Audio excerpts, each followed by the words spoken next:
You scaled from $0 to $20 million. At what revenue point did you realize that you needed to change your leadership approach, and what specific changes did you make?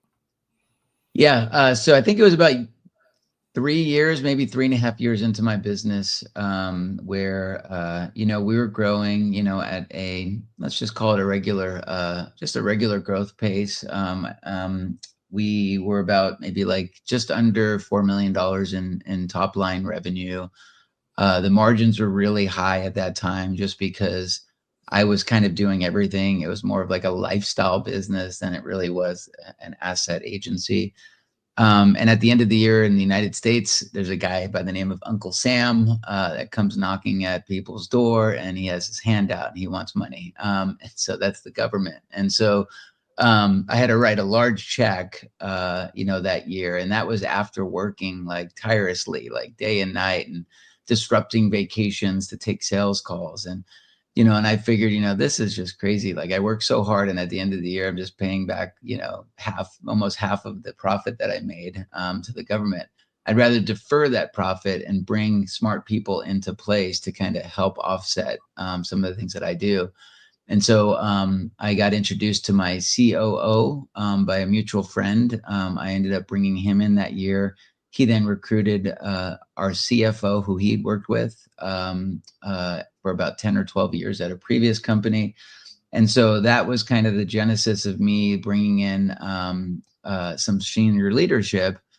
And then we started to hire people. We started to get more compliant. There's things that I were doing that weren't necessarily up to standards in terms of like, contractor, employee, that kind of stuff. But that year after I made that investment, we literally went from 4 to 8 million, like in 1 year. Right. So it's so important to me get out of my own way and put people that are more competent in place. That's amazing. And honestly, we've had 3 agency owners that I've had on this podcast recently who have mentioned that they had to step back to not be the CEO, but more the founder and look at it that way. But nearly every one of them had problems delegating things. I'm sure you went through that as well. What advice have you got for delegation to that senior team? Yeah, so there's a formula that I followed in terms of delegation that, I think would be like a nugget for those that are listening. And so basically the formula goes like this, for like 30 days, as you start to do things, like everything that you do. So if you wake up in the morning and you're spend 3 hours checking your email, and then you spend an hour putting out a fire, and then you spend 2 hours doing payroll, right? Just start to document everything that you do, right? Just kind of like in like a spreadsheet.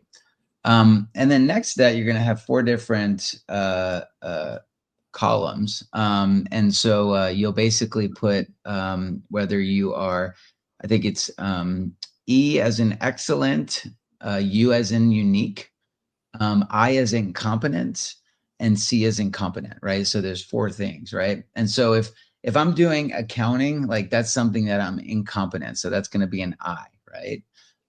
If I'm checking email, I put a C. I'm competent at that.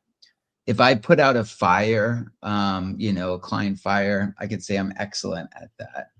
If I'm writing the chapter of my book, that's unique to me, right? So what you want to do is you want to just document things. And then the next thing you do is just put like hourly rate that you'd pay somebody to do those things, right? So like I might pay somebody $20 an hour to check my email. I might pay somebody $50 an hour to start putting out fires. I might pay somebody $70 an hour to do accounting, right?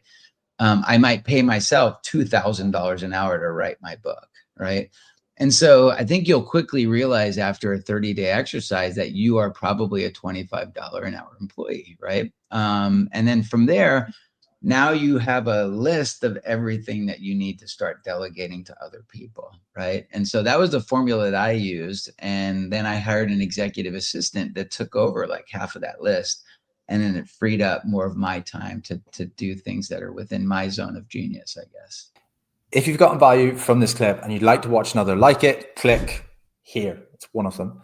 Now that I know that you stayed around until the end, you're either an agency owner or work at an agency. So with that said, if you're hiring for an SEO or a paid media role and you'd like help to recruit this talent for you, like I've done for at least probably about 100 plus companies now with an average placement period of 25 days and a 1-year satisfaction guarantee on all placements.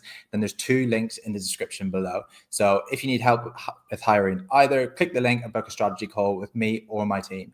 Thank you, and I hope you found value from this clip.